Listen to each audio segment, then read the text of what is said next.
Hello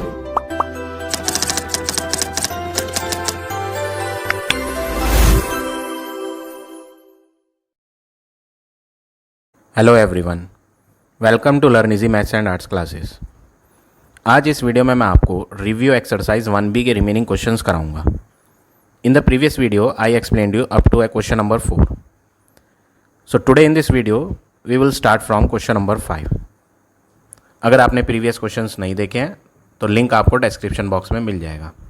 so fifth question क्या है आपका, arrange the following number in descending order. आपको क्या करना है, डिसेंडिंग ऑर्डर में अरेंज करना है। तो डिसेंडिंग क्या होता है, डिसेंडिंग वर्ड का मतलब क्या होता है, डिसेंडिंग मीन्स बड़े से छोटा। आपको यहाँ पे सबसे पहले सबसे लार्जेस्ट नंबर लिखना है। तो फर्स्ट पार्ट कैसे करेंगे, फिफ्थ का क्वेश्चन क्या है, पहले तो हम क्वेश्चन लिख लेते हैं। सारी वैल्यूज़ 5/11, 7/11, 8/11, 3/11 एंड 10/11।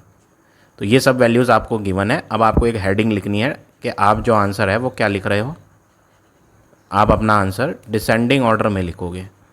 तो डिसेंडिंग ऑर्डर में आपको मैंने क्या बताया कि डिसेंडिंग ऑर्डर क्या होता है। डिसेंडिंग ऑर्डर वो ऑर्डर होता है जिसमें हम सबसे पहले सबसे लार्जेस्ट वैल्यू लिखते हैं। तो यहाँ पर आप क्या ऑब्जर्व कर रहे हो कि डिनोमिनेटर में सबके फ्रैक्शंस में सेम वैल्यू आ रही है। देखो, डिनोमिनेटर में जब भी सेम होता है ना, सारे फ्रैक्शंस, ये फ्रैक्शन है, अपॉन वाले नंबर हैं, तो अपॉन वाले नंबर को हम क्या बोलते हैं, फ्रैक्शंस बोलते हैं। तो जब भी फ्रैक्शन में डिनोमिनेटर सेम होता है तो डिसेंडिंग ऑर्डर में आपको बड़ा लिखना है। तो सबसे बड़ा नंबर वो होगा जिसके ऊपर वाली वैल्यू सबसे बड़ी होगी।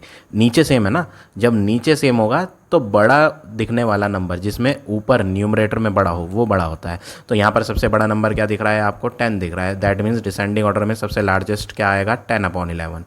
इससे छोटा कौन दिखाई दे रहा है, 10 से छोटा 8 वाला है तो 8/11। इससे छोटा कौन है, 7 वाला, तो 7/11, फिर 5/11, फिर 3/11। तो डिसेंडिंग ऑर्डर में क्या लिखना होता है, पहले आपको बड़ा नंबर लिखना होता है। तो बड़ा नंबर लिखने के लिए आपको पहले ये चेक करना है कि डिनोमिनेटर में सेम वैल्यूज़ दी हैं या फिर न्यूमरेटर में। तो यहाँ पर तो डिनोमिनेटर में सेम थी। अब जब बी पार्ट करोगे आप तो बी में देखो क्या है, बी पार्ट 4/15, 4/17, 4/9, 4/7, 4/11। फर्स्ट पार्ट में क्या था, डिनोमिनेटर्स सेम थे, तो बड़ा दिखने वाला नंबर जिसमें न्यूमरेटर में बड़ा था वो हमने पहले लिखा था, लार्जेस्ट वैल्यू, ठीक है ना। बट यहाँ पर डिनोमिनेटर सेम नहीं है, यहाँ पर जो सेम आ रहे हैं वो आ रहे हैं न्यूमरेटर। ये देखो, न्यूमरेटर मतलब ऊपर वाली वैल्यूज़, तो ऊपर वाली वैल्यूज़ सेम है। तो मैंने आपको बताया था फ्रैक्शंस में जब नीचे सेम होता है तो जिस फ्रैक्शन में ऊपर बड़ी वैल्यू होती है उसका आंसर बड़ा आता है। बट यहाँ पर नीचे सेम नहीं है, ऊपर सेम है। तो जब ऊपर सेम होते हैं ना न्यूमरेटर, तो उसमें अपोजिट चलता है। अपोजिट चलने का मतलब है यहाँ पर हम 4 को डिवाइड कर रहे हैं। सारे नंबर्स कौन है, 4।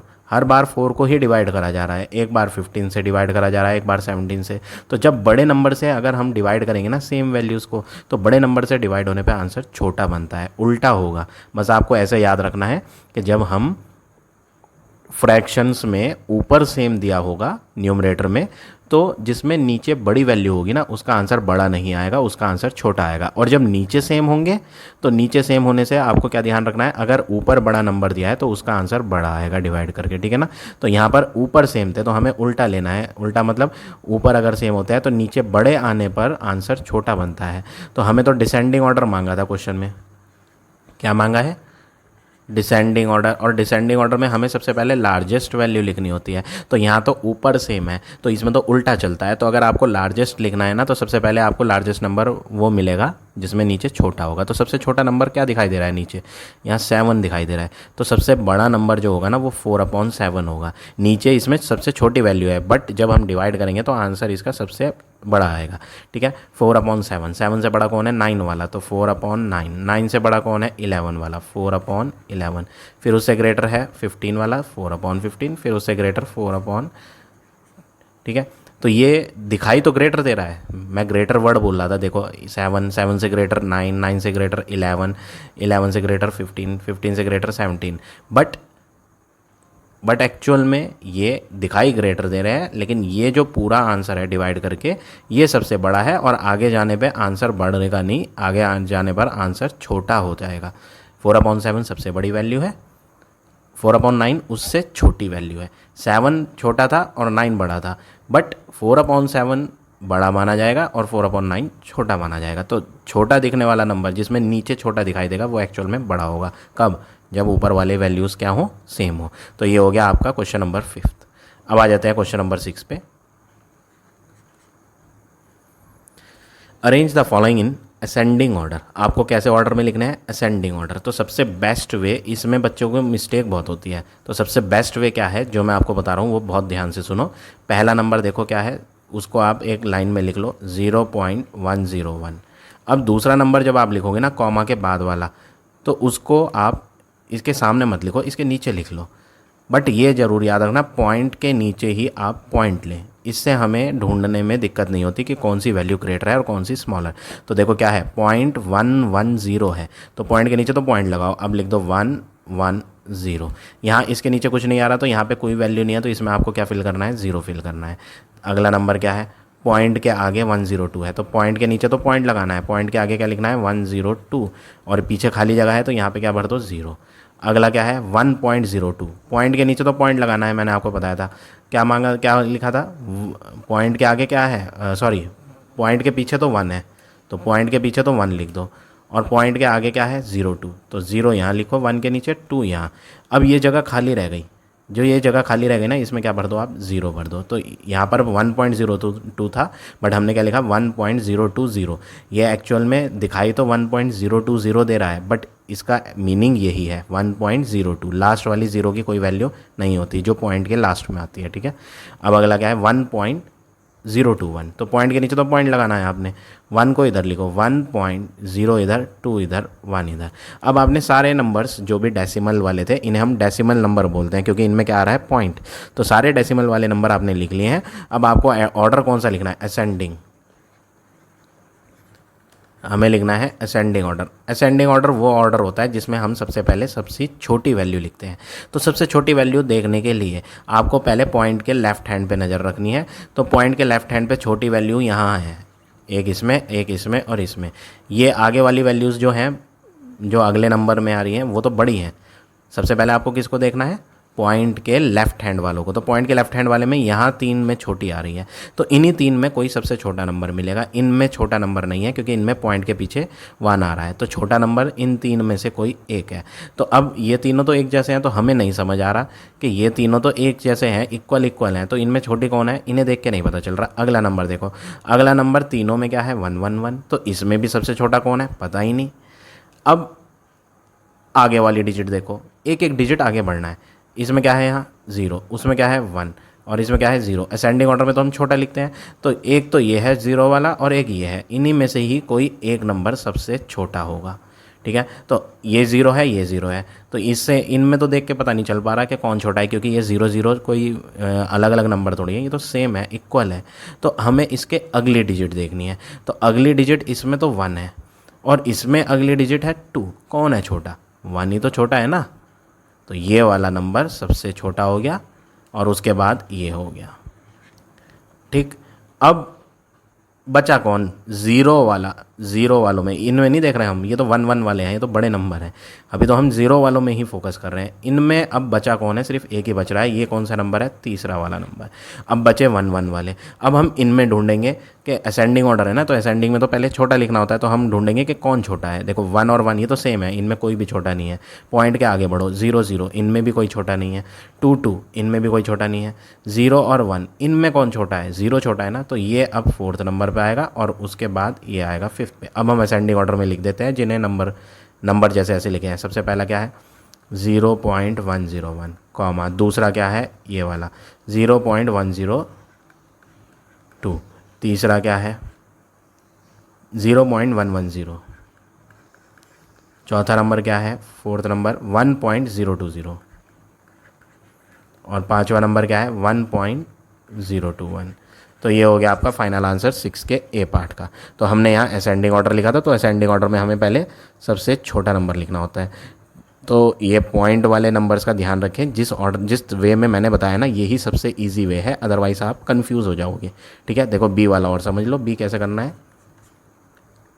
2.501, तो हम अलग अलग लाइन में लिखेंगे सारे नंबर। 2.501, अगला वाला क्या है 2.5, तो पॉइंट के नीचे तो पॉइंट लगना है, 2.5 कैसे लिखेंगे, 2 यहाँ 5 यहाँ, ये खाली जगह जो बच गई ना इनमें आप खुद भर दो ज़ीरो, यहाँ नहीं है ज़ीरो देखो 2.5 में, बट हम भरेंगे, ठीक है ना। आगे आ जाओ, अगला नंबर क्या है 2.05, पॉइंट के नीचे तो पॉइंट लगाना है, 2 इधर 2.0 इधर 5 इधर, ये जगह खाली बच गई तो इसमें क्या भर दो ज़ीरो।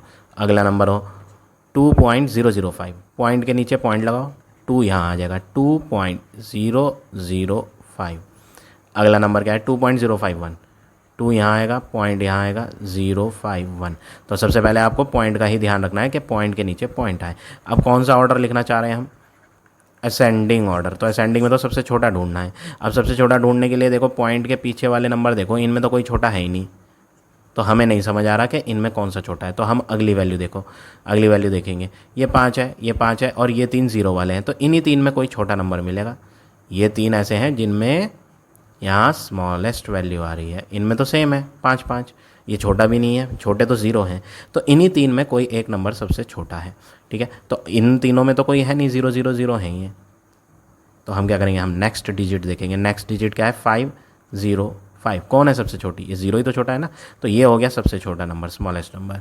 अब आगे क्या है 55 है, इन्हीं दो में कोई होगा, ऊपर वाले में तो 55 आ रहा था, हम तो अभी 0 वालों में देख रहे हैं जिनमें 0 0 0 आ रहा था, ठीक है। अब ये 2 बच रहे हैं, इन दोनों में कौन छोटा है, कोई भी छोटा नहीं 5 और 5 में, तो हम अगली डिजिट देखें। अगली डिजिट क्या है, एक 0 और एक 1, तो 0 और 1 में कौन छोटा है, 0 ही तो छोटा है ना, तो ये दूसरा नंबर हो गया और ये तीसरा नंबर हो गया, ठीक। अब ये तो वो थे जिनमें 2 के आगे 0 0 0 आ रहे थे पॉइंट के बाद, अब 2 के आगे पॉइंट के बाद ये 5 5 वाले हैं, तो इनमें तो बराबर बराबर आ रहे हैं, तो हम अगली डिजिट देखें कि अगली डिजिट कौन छोटी है, ये 0 और ये 0, इनमें भी कोई छोटा नहीं है, ये तो बराबर है।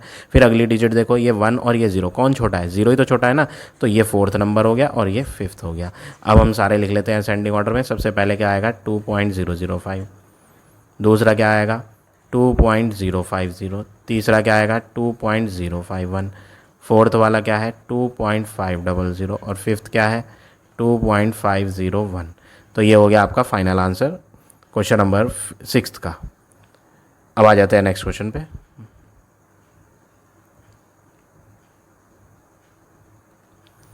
क्वेश्चन नंबर 7 ए पार्ट, फ्रैक्शन दिए हैं और उनके बीच में सम आ रहा है, प्लस का साइन, सम। सबसे पहला वर्क क्या है, आप डिनोमिनेटर में देखोगे, डिनोमिनेटर में दोनों में एक जैसे नंबर हैं, तो जब डिनोमिनेटर में एक जैसे नंबर होते हैं ना, तो डिनोमिनेटर को तो ऐसे ही लिख दो, एक अपॉन खींचो, 2 बार ना लिख के एक ही बार लिख दो, और नीचे अगर सेम होते हैं ना तो ऊपर वालों को डायरेक्ट प्लस लगा के लिखना है, और 7 + 2 क्या हो जाएगा 9/15। तो ये हमने क्या देखा कि नीचे सेम आ रहा था, तो सेम वाला तो नीचे ही लिख दिया और ऊपर वालों को प्लस कर दिया। अब ये सेम टेबल से कट सकते हैं दोनों, अगर हम कट करना चाहें तो ये 3 के टेबल से कट हो जाएंगे, 3 3 जा 9, 3 5 जा, तो फाइनल आंसर आपको क्या मिलेगा 3/5। तो ये हो गया 7th के ए पार्ट का। अब आ जाते हैं बी पर। बी में माइनस है, 4/9 - 1/3, पिछले वाले में प्लस था, इसमें माइनस, बट एक फ़र्क और है, पिछले वाले में अपॉन के नीचे ना सेम वैल्यू आ रही थी, बट इसमें सेम नहीं है, तो आपको पहले एलसीएम निकालना पड़ेगा 9 का और 3 का। तो 3 के टेबल में दोनों आ जाते हैं, 3 3 जा 9, 3 1 जा 3, फिर दोबारा 3 से करेंगे, 3 1 जा 1 एज इट इज़, तो एलसीएम जो आएगा ना वो आएगा 3 × 3 दैट इज़ 9। अब आपका जो एलसीएम आया 9, आप क्या करेंगे, बहुत ध्यान से देखना, एलसीएम 9 आया है तो एलसीएम को तो अपॉन के नीचे लिख दो 9, जैसे हमने पिछले वाले में लिखा था। देखो पिछले वाले में तो सेम थे, इसलिए हमने अपॉन के नीचे 15 को ही लिख दिया था, इसमें सेम नहीं थे, इसलिए हमने ना तो 9 लिखा ना 3, हमने क्या करा, हमने पहले 9 और 3 का निकाला एलसीएम, एलसीएम आया 9, वो 9 हमने यहाँ नोट करा। अब अगला काम क्या करना है, ये जो अपॉन के नीचे नंबर होते हैं ना, इनका टेबल पढ़ना होता है इस एलसीएम में। तो ये पहले 9 है, 3 को बाद में देखेंगे, पहले 9 को देखो, अपॉन के नीचे कौन है 9, इस 9 के टेबल में ये 9 कितनी बार आएगा, 9 कितने जा 9 होता है, 1 जा ही तो होता है ना, वो 1 ऊपर वाले से क्या होगा मल्टीप्लाई। मैं दोबारा रिपीट कर रहा हूँ, इस नीचे वाले नंबर का तो टेबल देखेंगे कि इसके टेबल में ये वाला एलसीएम कहाँ आता है, तो 9 के टेबल में अगर रीड करोगे तो 9 कहाँ आएगा, 1 जा ही तो आएगा ना, उस 1 को ऊपर वाले 4 से मल्टीप्लाई करेंगे, तो 1 × 4 लिख दो यहाँ आप, ठीक है। माइनस, ये माइनस ऐसे ही लगा दिया। नीचे वाले का तो टेबल पढ़ा जाता है, तो 3 के टेबल में 9 कितनी बार आएगा, 3 3 जा 9, तो 3 को मल्टीप्लाई करना पड़ेगा किससे, ऊपर वाले से, ऊपर है 1। अब आप मल्टीप्लाई कर लो, 4 1 जा 4 माइनस 3 1 जा 3 अपॉन 9, तो 4 में से 3 जाएगा तो 1, तो फाइनल आंसर आपको क्या मिलेगा, 1/9। ये हो गया आपका पार्ट नंबर बी। अब पार्ट नंबर सी देखें, 9/17 माइनस 11/17 प्लस 8/17। इसमें भी प्लस और माइनस है, जैसे यहाँ था, एक में प्लस था एक में माइनस, इसमें दोनों ही आ गए प्लस और माइनस, कोई बात नहीं। आप तो अपॉन के नीचे फोकस करो, यहाँ भी तो हमने अपॉन के नीचे देखा था सेम थे, तो हमने क्या लिख दिया था, 15 को एक बार। यहाँ भी सब में क्या है, नीचे सेम है। जब सारे ही सेम है तो अपॉन के नीचे एक ही बार लिख दो, किसको, 17 को। अब जब नीचे सेम होते हैं, मैंने यहाँ बताया था, जब नीचे सेम होते हैं तो नीचे वाला नंबर तो नीचे ही लिख दो और ऊपर वालों को ऐसे ही प्लस कर दो। तो यहाँ भी नीचे वाले सेम थे तो नीचे वाले को तो ऐसे ही लिख दिया। अब ऊपर वाले को एज इट इज़ लिख दो, एक 9 है, एक माइनस का 11 है और एक प्लस का 8। अब आप क्या करेंगे, अब आप इनमें ये देखेंगे कि किसके लेफ्ट हैंड पे प्लस प्लस के साइन आ रहे हैं। देखो, लेफ्ट हैंड पे ही देखना होता है, राइट हैंड पे नहीं देखना होता, ये ज़रूर ध्यान रख लें। मैं दोबारा रिपीट कर रहा हूँ, नंबर्स के लेफ्ट हैंड पे देखना होता है कि प्लस लगा हुआ है या माइनस। तो 9 के उल्टे हाथ पर देखोगे कोई साइन ही नहीं है, दैट मीन्स ये कैसा नंबर है, एक प्लस का नंबर है। तो इसके उल्टे हाथ पे एक प्लस है, एक इसके उल्टे हाथ पे प्लस है, तो दोनों प्लस प्लस वाले नंबर हैं, तो इन्हें आप जोड़ लो। लेकिन जिसके उल्टे हाथ पे माइनस था ना, उसे अभी मत जोड़ना, उसे हम करेंगे बाद में, ठीक है। तो हम क्या करते हैं, 9 के उल्टे हाथ पे प्लस था, 8 के उल्टे हाथ में प्लस था, इन्हें जोड़ लो, 9 और 8 हो जाता है 17। बचा कौन, माइनस का 11 अपॉन 17। अब आप इन्हें क्या करोगे, माइनस करोगे, 11 और 17 को जब माइनस करोगे तो बचेगा 6/17। तो ये हो गया आपका फाइनल आंसर सी पार्ट का। अब बारी है डी पार्ट की।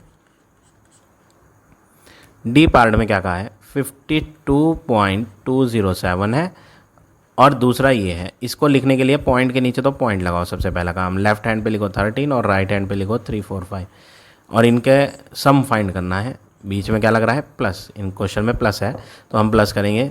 7 + 5 12, 1 इधर आ जाएगा, 4 and 1 5, 3 and 2 5, 3 and 2 5, 5 and 1 6।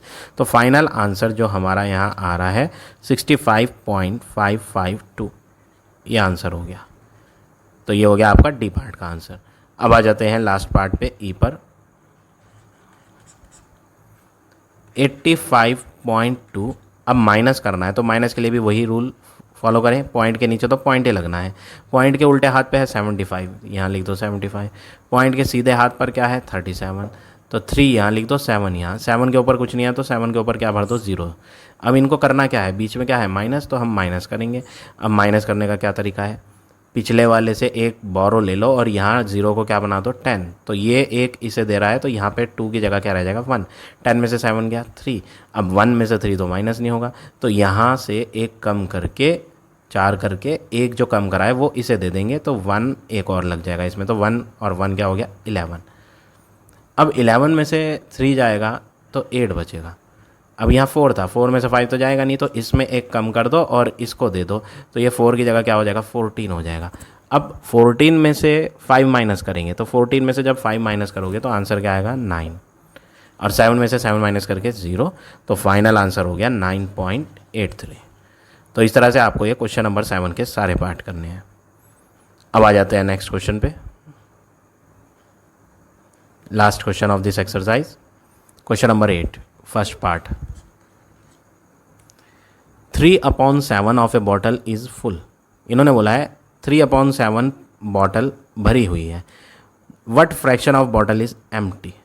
वो पूछ रहा है कितना फ्रैक्शन बॉटल का एम्प्टी है। बहुत इजी है, कुछ नहीं करना आपने, सबसे बेस्ट वे देखो, इन्होंने बोला है बॉटल फुल कितनी है, तो आप भी लिख दो, देखो बॉटल फुल कितनी है 3/7, ये फ्रैक्शन है 3/7। आप इसे डायग्राम के थ्रू कैसे शो करोगे, देखो मैं एक सर्कल बना रहा हूँ, मैं इसको नीचे क्या है 7 है ना, तो मैं इस सर्कल को 7 पार्ट्स में डिवाइड करके दिखा देता हूँ आपको।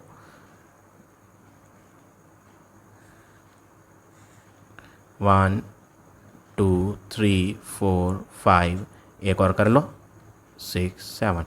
तो मैंने क्या करा, मैंने एक सर्कल था, उस सर्कल को 7 पार्ट में बांट लिया। क्यों बांटा 7 में? क्योंकि अपॉन में क्या है 7।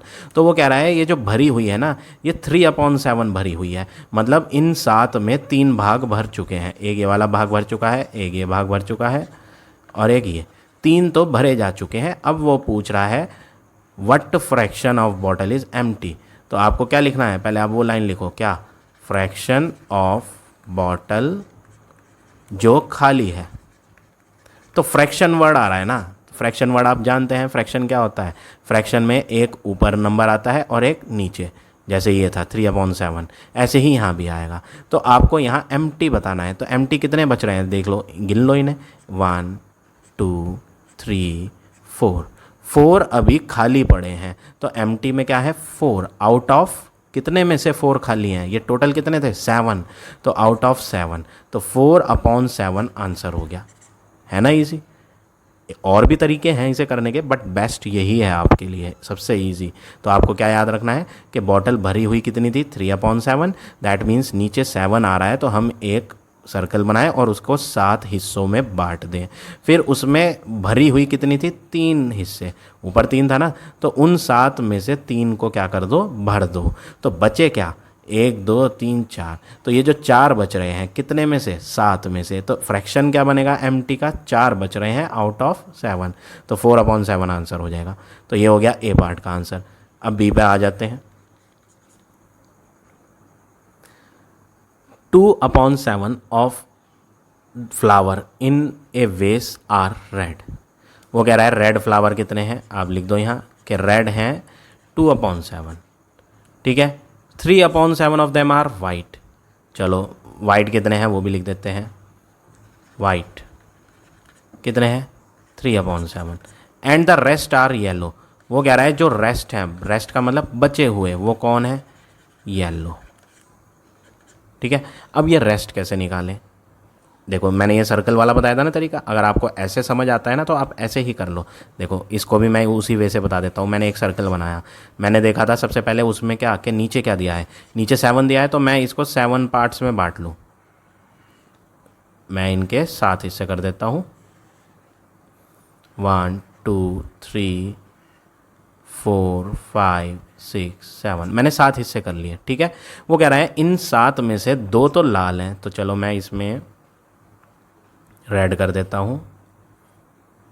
ये लो 2 हिस्सों में लाल कर देते हैं, 1 2, ये 2 तो लाल हैं, ठीक, रेड। वाइट कितने हैं 3, तो हम इन 3 को, अगले 3 को, कौन से अगले 3, ये वाला और ये वाला और ये वाला, इन्हें तो वाइट ही रहने देते हैं। 2 लाल 3 सफ़ेद, अब बचे क्या, येलो। कौन से बचे येलो, रेस्ट वाले येलो हैं। तो देखो ये तो लाल थे और ये 3 क्या थे, वाइट। अब ये बचे ना, ये कितने बचे, 2 ही तो बचे। वो कह रहा है ये जो 2 बच रहे हैं ना, बचे हुए, ये 2 बचे हुए येलो हैं, ऐसा कह रहा है वो, ये येलो है, ठीक है।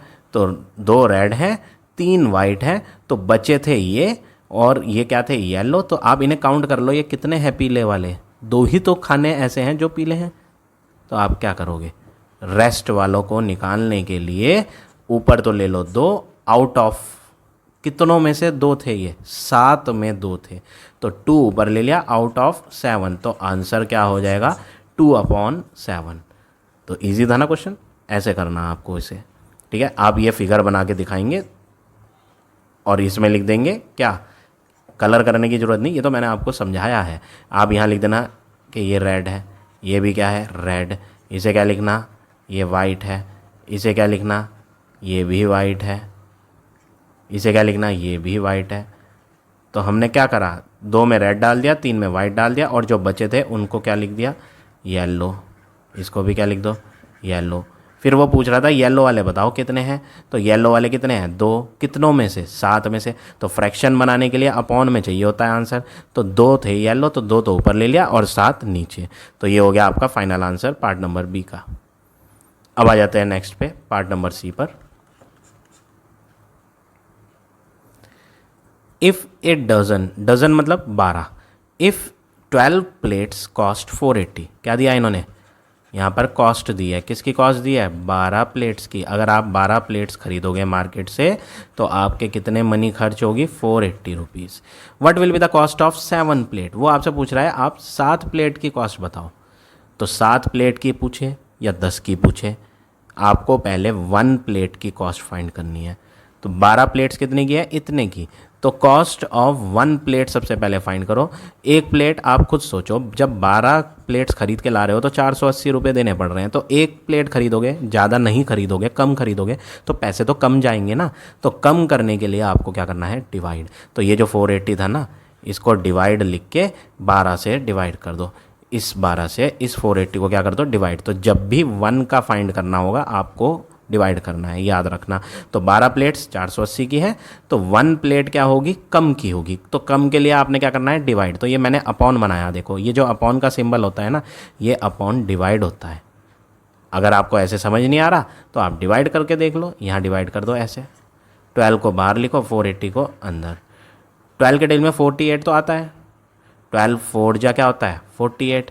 लेकिन ये 0 भी तो बच रही है ना, तो 12 4 जा ना करके 12 40 जा कर लो। तो 12 40 जा क्या होगा, 480, और आंसर रिमाइंडर तो 0 बचेगा, तो आंसर क्या आ जाएगा, 40। तो कॉस्ट ऑफ 1 प्लेट आ गई कितनी, 40 रुपीज़। तो हमने यहाँ लिख दिया ये 40 रुपीज़। क्या है ये 40 रुपीज़, एक प्लेट की कॉस्ट। क्या है, कॉस्ट ऑफ 1 प्लेट। हमें कितनी प्लेट्स की कॉस्ट बतानी है, what will be the cost of 7 plate. हमें तो 7 प्लेट की कॉस्ट बतानी है। तो हमें यहाँ लिखना है क्या, कॉस्ट ऑफ 7 प्लेट्स लिखनी है।